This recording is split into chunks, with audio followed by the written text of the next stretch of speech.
My daughter-in-law sat in my kitchen and told me I didn't need the master bedroom in my own house anymore. She thought she was taking over. What she didn't realize, every single rule in this house still belonged to me. My husband and I built this house 30 years ago, brick by brick, in a quiet, wooded suburb just outside of Grand Rapids, Michigan. Now, my daughter-in-law, Meredith, was sitting at my kitchen table, tapping away on her expensive iPhone, mindlessly pushing aside the homemade cookies I'd put out. My son, Garrett, just stared blankly at his sneakers the second she raised her voice. "We need to talk about the layout of the house, Evelyn," she said, without even looking up at me. "That master bedroom upstairs is honestly wasted on just one person. You spend the whole day out in the garden or down here in the kitchen anyway. A smaller room on the main floor would be more than enough for you." I kept washing my coffee mug in silence. The dishwater was warm, but Meredith's words were ice cold. She and Garrett had moved in 6 months ago, supposedly to save up for a down payment on their own place, but instead of saving, she had slowly started trying to dictate the rhythm of my daily life. Garrett said absolutely nothing. He had never learned how to set boundaries, not with me, and certainly not with his wife. He'd become a passive bystander in his own life, completely frozen. "A smaller room is plenty of space for a bed and a few clothes," Meredith added, letting out a sharp little laugh as if it were just a harmless joke. It wasn't a joke. It was a calculated move to turn me into a tenant in my own home. She probably thought a 60-something widow would eventually just roll over to keep the peace. But if life had taught me anything, it was that peace never comes from losing yourself. I dried my hands thoroughly with the dish towel. I didn't yell, and I didn't cry. I turned around, looked Meredith dead in the eye, and gave her a faint smile. "I'll think about it." "Meredith," I said calmly. Garrett let out a visible sigh of relief, clearly thrilled to avoid a scene. He had no idea that my apparent compliance was nothing but an illusion. After they went up to bed that night, I sat at the kitchen table for a long time. If someone wanted to rewrite the rules in my house, they were going to have to face the music. And that music started tonight. The next morning started a lot earlier than usual. Meredith and Garrett stumbled down into the kitchen around 7, clearly expecting the usual breakfast spread that normally just magically appeared on the table. But the table was completely bare. No fresh bagels from the bakery down the street. No butter. No freshly brewed coffee. Instead, there was a neatly written legal pad sitting right next to my old calculator, caught perfectly in the morning light. I was sitting by the window, reading the paper and sipping a simple cup of black tea. "Where's breakfast?" Meredith asked, visibly annoyed as she yanked open the fridge. It was almost empty, before they even woke up. I had moved all of my personal groceries down to the small chest fridge in the basement, the one I kept locked. "We're changing how things run around here starting today," I said, my voice steady. "Since you're both adults and working full-time, we're going to run separate households. Here is the itemized breakdown of the utilities and household expenses for the last 6 months." I slid the pad over to Garrett. Electric, gas, water, trash pickup, everything split exactly down the middle, backdated to the very day they moved in. Garrett swallowed hard when he saw the grand total. He'd never seen these numbers before because I had just been quietly absorbing them. Meredith let out a nervous, defensive laugh. "This is ridiculous. Evelyn, we're family. We're sharing a house." "Exactly," I replied calmly. "We're sharing the house, so we share the responsibilities and the costs. Since you mentioned the master bedroom takes up too much prime real estate, your share doesn't go down. In fact, you two use the vast majority of the energy around here." Meredith's face flushed bright red. She wanted the space, but she'd forgotten that space in America comes with a price tag. Garrett quietly pulled out his wallet and laid $200 cash on the table. It was a start, but we were nowhere near finished. Meredith spun on her heel and stormed out of the kitchen without a word. The first step was taken, but the real truth was still hiding in the shadows. The whole energy in the house shifted completely within 48 hours. Meredith tried to punish me by giving me the silent treatment. She only cooked for herself and Garrett, but she deliberately left her dirty dishes piling up in the sink. Assuming I'd wash them out of habit, I didn't touch them. Instead, I piled her dirty dishes neatly and set them right on the floor in front of their bedroom door upstairs. Every single plate, without a word. On Thursday, I got the proof I'd been waiting for. I was out in the yard clipping the roses when I heard the loud rumble of a delivery truck pulling into our driveway. Two guys started unloading brand new, modern furniture, a pricey sectional sofa, and a massive flat-screen TV. Meredith was standing there looking incredibly proud of herself, barking orders at the movers. They were planning to completely redecorate the downstairs living room. My living room, which was filled with a lifetime of memories. Her disrespect reached a whole new level when they started shoving my old armchairs out of the way.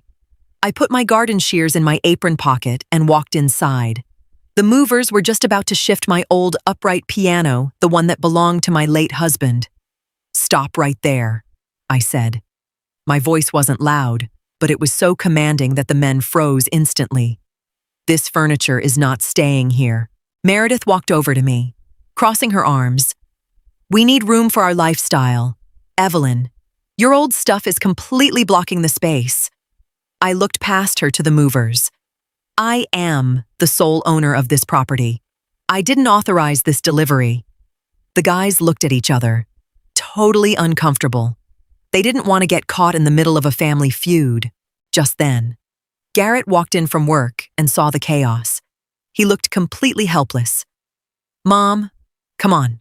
It's just a couch," he stammered.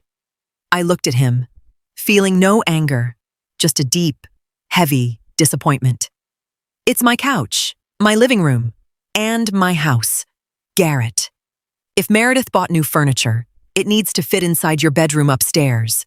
Realizing what was happening, the movers loaded everything right back onto the truck. Meredith was absolutely livid. She had no clue I had already cut off her next move. On Friday morning, I was sitting in the entryway sorting through the mail.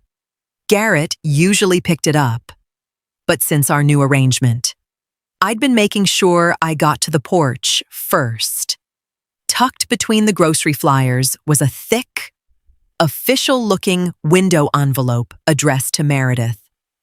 The return address was from a major national bank. The envelope hadn't been sealed properly, and the corner was flapping open. I'm not the kind of woman who pries into other people's business, but the top document was practically sliding out. It was a final notice for an unpaid personal loan totaling $15,000. Suddenly, the pieces of the puzzle fell perfectly into place. Their supposed savings phase for a new home, her frantic rush to gain control of my property, her absolute meltdown over splitting the utility bills. They hadn't saved a single dime. Meredith was drowning in debt, and my son almost certainly knew nothing about it. She didn't want my house because she needed more room. She wanted it as a financial safety net, a rent-free haven to bail herself out. Her entire attitude was a smokescreen to hide her own failures. She was trying to subsidize her life at my expense. I placed the letter exactly where it belonged, right on top of the entryway table. Impossible to miss for anyone walking through the front door. When Meredith got home, she spotted the envelope instantly. Her eyes went wide with pure panic. She snatched the paper up and glared at me suspiciously. I just sat in my armchair, calmly knitting a blanket for the upcoming winter. I didn't say a single word. My silence was louder and more terrifying to her than any lecture could have been. She knew her perfect little facade was cracking. That night, I heard muffled, tense voices echoing from their room upstairs, a sharp, whispering argument that went dead silent the second I walked down the hall to the bathroom. The truth is like water. It always finds a way through the smallest cracks. Meredith was trying desperately to plug the leak, but the foundation was already crumbling. And I had my hand right on the main valve, waiting for the perfect moment. I could feel that the end of this game was near. The weekend dragged on in a heavy, suffocating silence. Meredith tried to claw back some control by intentionally disrupting my daily routines. If I went into the kitchen at 8 on Sunday morning, she'd block the entire stove, taking hours to meal prep some elaborate dish without offering us a single bite. It was a petty, childish power move, and I refused to take the bait. I've lived through too much to let minor provocations rattle me. I simply stepped back and watched the situation play out. I just shifted my schedule. I started heading downtown at 7 in the morning, getting breakfast at a cute little diner near the market, and catching up with old friends I hadn't seen in ages. Meanwhile, back at the house, things got chilly. I went down to the basement and adjusted the central thermostat, locking the upstairs zone to the legal minimum temperature. If you aren't contributing to the heating bill, you don't get to enjoy maximum comfort. That was my new logic. When I came back later that afternoon, I found Garrett shivering on the couch, wrapped in a thick fleece blanket. "Mom, is the furnace broken?" he asked, his lips practically blue. "No, Garrett," I replied cheerfully as I hung up my coat. "The heating works perfectly, but since you two haven't transferred your share for the winter oil delivery yet, we all have to cut back. I'm just wearing a heavier sweater downstairs." Meredith came charging out of her room. "This is cruel and unusual. You can't just freeze us out." I looked at her, completely unfazed. "I'm not freezing anyone out. The bill has been sitting on the kitchen table for days. Pay your portion, and the heat goes back up. That's how life works among adults." She stared at me, completely speechless. She had expected me to scream back or eventually cave. My calm, systematic approach left her totally powerless. Garrett looked back and forth between us. And, for the first time, I could see a light bulb going on in his head. He was finally starting to realize that his wife wasn't playing with the deck of cards she'd shown him. The truth was closing in. Thank you for being part of the Quiet Revenge community. Our stories are about family, resilience, betrayal, forgiveness, and the quiet strength people find during life's most difficult moments. While AI tools may assist with certain parts of the creative process, every story is carefully selected, reviewed, edited, fact-checked when appropriate, and produced by our team with great care and respect for our audience. Because our channel's monetization is currently limited, viewer support helps us continue creating new stories and maintaining the quality you deserve. If these stories have ever kept you company, comforted you, or reminded you that you're not alone, please consider supporting Quiet Revenge with the cost of a small cup of coffee.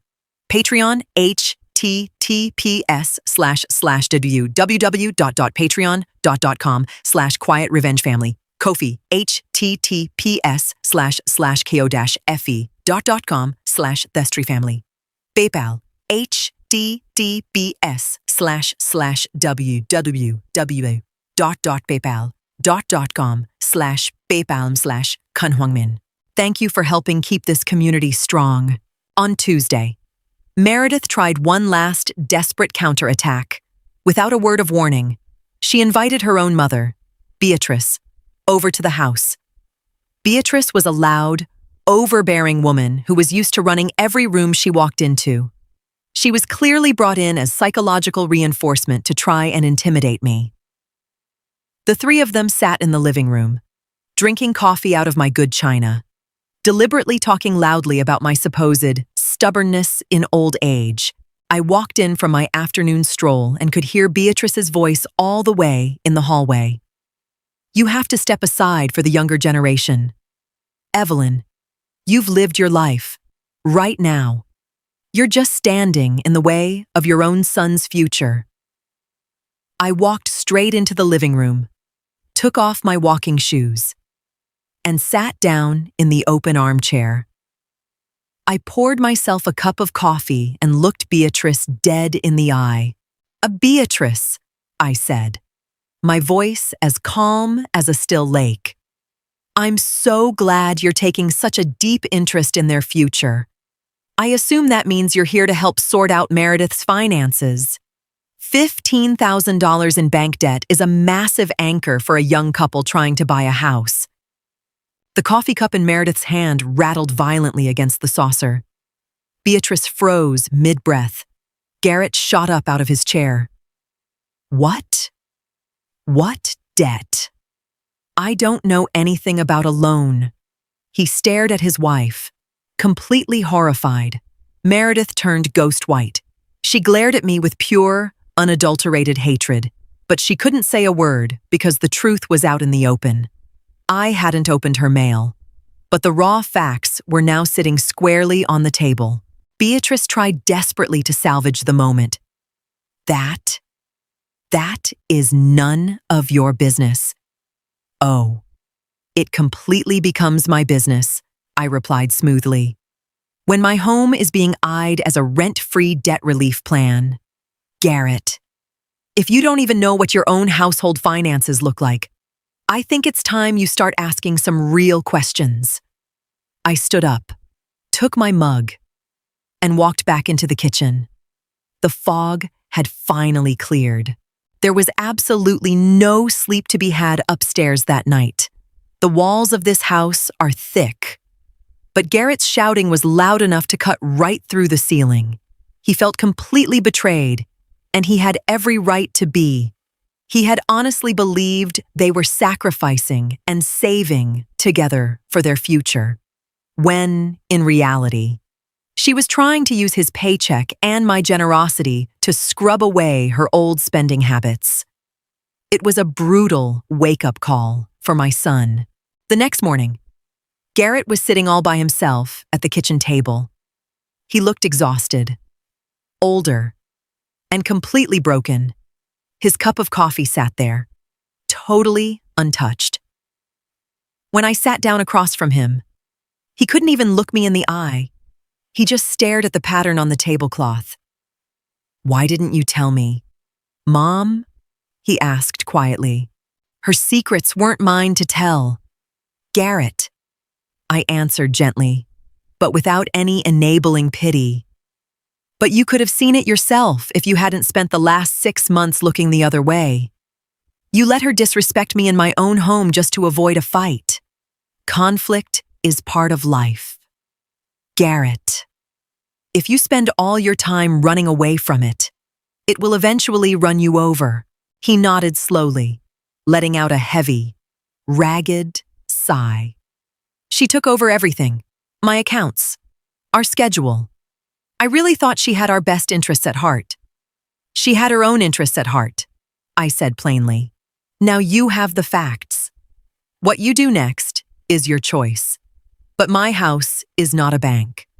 And it's not a bailout fund for her bad decisions. Meredith never came downstairs that morning. She stayed locked in their room. The power dynamic in the house had permanently shifted, not through screaming matches, and not through lawyers, but simply because reality had finally been dragged into the daylight. Garrett stood up, washed his own coffee cup the first time he'd done that without being asked in months, and headed out to work. It was a small step for him, but a massive leap for the dynamic of this house. The illusion was completely shattered.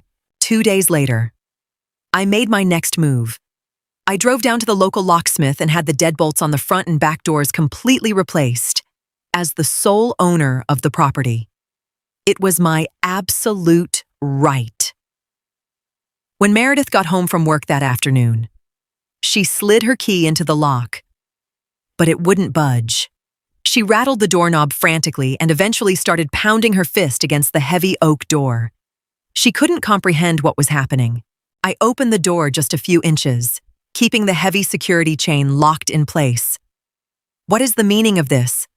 "Evelyn," she shrieked, completely losing her cool. "I can't get in."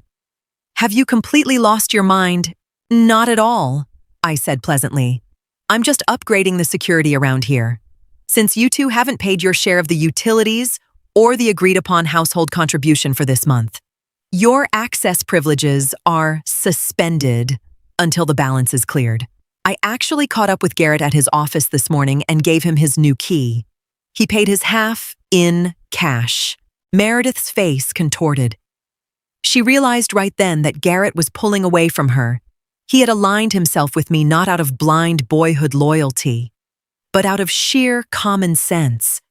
She was standing outside in the biting autumn wind, while I was standing inside where it was perfectly warm. The heat downstairs was running beautifully, filling the room with comfort. "You can't just lock me out of my own place," she hissed. "Watch me," I said softly. "Your husband has a key. You can sit in your car and wait until he gets home at 5. Or you can use this time wisely to start figuring out how to pack up your things. The deed to this house is in my name alone, and you two are just guests. And when guests treat their host poorly, it's time for them to move on. That's just an old piece of wisdom." I closed the door smoothly and threw the bolt. The sharp click of her high heels storming back down the driveway was absolute music to my ears. She drove straight to her mother's. The space was mine again, entirely free from her endless demands.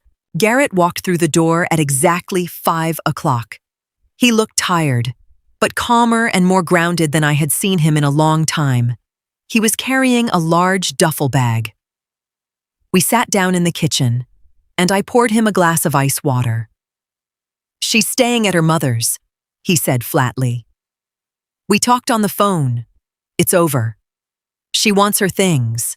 I nodded slowly, keeping my face completely neutral. "Her things are already packed. Garrett. They're neatly labeled and stacked right by the basement door.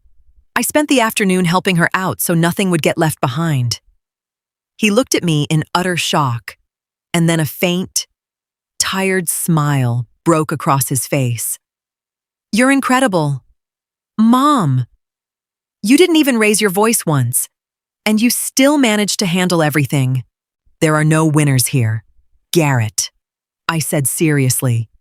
"There are only the consequences of actions.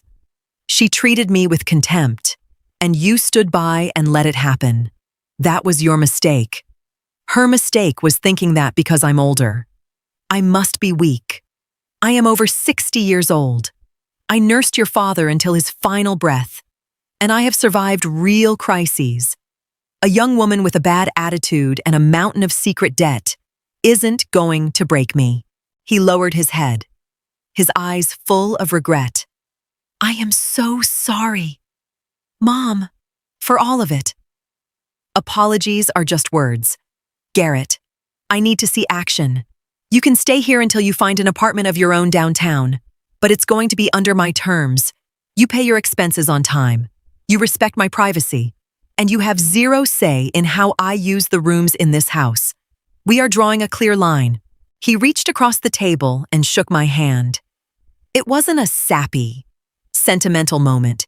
It was a firm agreement between two independent adults. He respected the boundaries because he had just learned exactly what happens when you cross them. The natural order of my home was restored, clean and precise. It was the reset his life desperately needed. 3 months later, the house was quiet again, but it was a warm, peaceful kind of quiet. Garrett had found a nice little apartment downtown and moved out.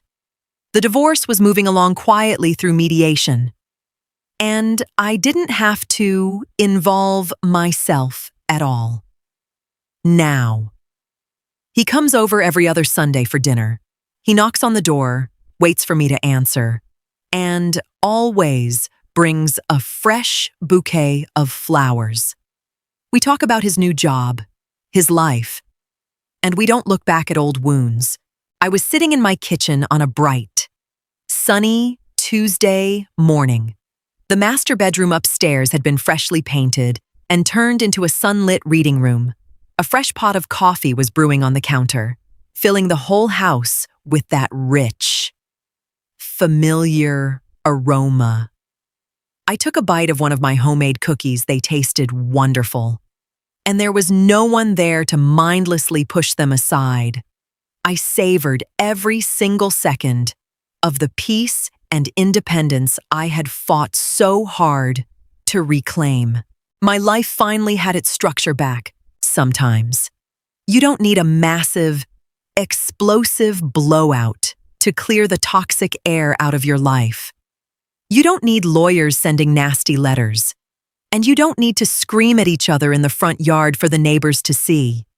You just need a deep, unshakable awareness of your own worth and the courage to never let anyone else hold the keys to your life. That is the true strength of a woman who knows exactly who she is. Consistent actions will always speak louder than 1,000 empty words. I looked out the window into my garden and saw the very first snowdrops beginning to bloom through the grass. The winter was finally over, both out in the yard and inside my home. I took a slow sip from my mug, feeling the deep, comforting warmth spread through me. I had protected my home, not with malice or anger, but with quiet dignity and unyielding boundaries.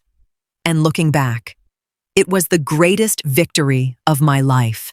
I was Evelyn, the rightful owner of my home, and the absolute master of my own destiny. And as long as I am living and breathing, no one is ever going to take that away from me again. I am finally free. Thank you for being part of the Quiet Revenge community.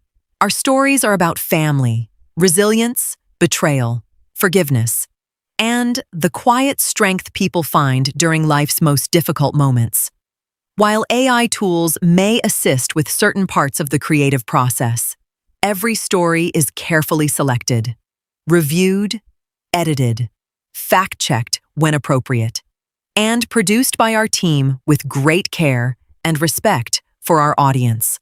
Because our channel's monetization is currently limited, viewer support helps us continue creating new stories and maintaining the quality you deserve. If these stories have ever kept you company, comforted you, or reminded you that you're not alone, please consider supporting Quiet Revenge with the cost of a small cup of coffee. Patreon, https://www.patreon.com/Quiet Revenge Family. Ko-fi, https://ko-fi.com/thestreefamily. PayPal, https://www.paypal.com/paypalme/kanhuangmin. Thank you for helping keep this community strong.